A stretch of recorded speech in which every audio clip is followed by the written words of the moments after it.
Territorial Member and Minister for Education, Honorable Sharie De Castro, believes unequivocally that the Constitution should rename Crown lands to Virgin Islands lands. Minister De Castro shared during the debate on the Constitution Review Report that the singular extension conversation on self-determination is rooted in the ownership of land. She said since they have spoken about identity and belonging, the final piece of the puzzle of their heritage and future is land. Madam Speaker, in our Constitution and our laws, it is still called Crown lands. Madam Speaker, that name is not neutral. Madam Speaker, in fact, I don't like it. It carries the weight of a time when land was claimed by empire, even as our foreparents cleared, planted, and toiled upon it in bondage. Madam Speaker, even before general emancipation in 1834, our history records show a remarkable story on the eastern end of Tortola. Honorable Lou spoke about it. I won't go too far into depth, where a community of freed Africans settled at Nottingham Estate.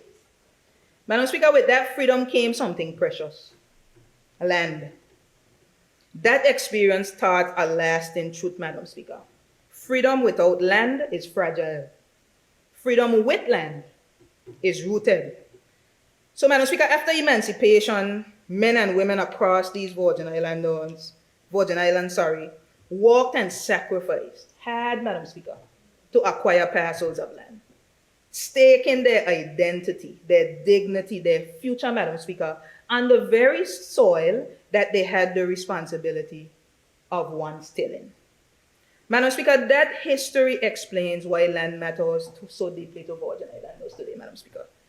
Madam Speaker, it's not just about property. It's about justice because of what we've been through. It is about inheritance because of what we deserve. And it is about identity because of who we are. And Madam Speaker, I'm going to be very unapologetic about this point, and I want us to take it seriously. It is for the reasons that I've explained, Madam Speaker, that I believe the Constitution should rename Crown lands to Virgin Islands lands. Madam Speaker, we have to do it. However, Minister De Castro emphasized that with renaming comes responsibility. She is of the view that the government must cut out the bureaucracy that often delays titles, blocks access, or leaves families in limbo even after lands have been assigned. I know we're addressing that. We need to move a lot faster. I know that's the appetite of the people because some of these things have lingered for years. We can speak of Anegada, and we can speak of multiple places throughout the territory where we need to. And I know the Minister of Lands will work feverishly in this regard. But Madam Speaker, we must also have a hard conversation about genuine affordability.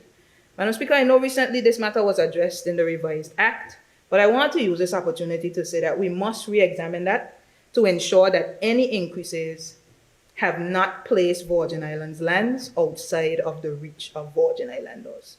Madam Speaker, whether it's through a lease or whether it's through purchase, I want us to really look at this area of concern. I've heard the complaints. We must work diligently to guarantee that our land remains both accessible and affordable for all people.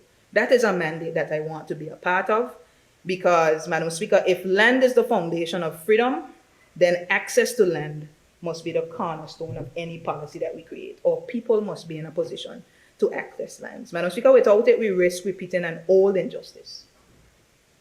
Land in sight, but out of reach.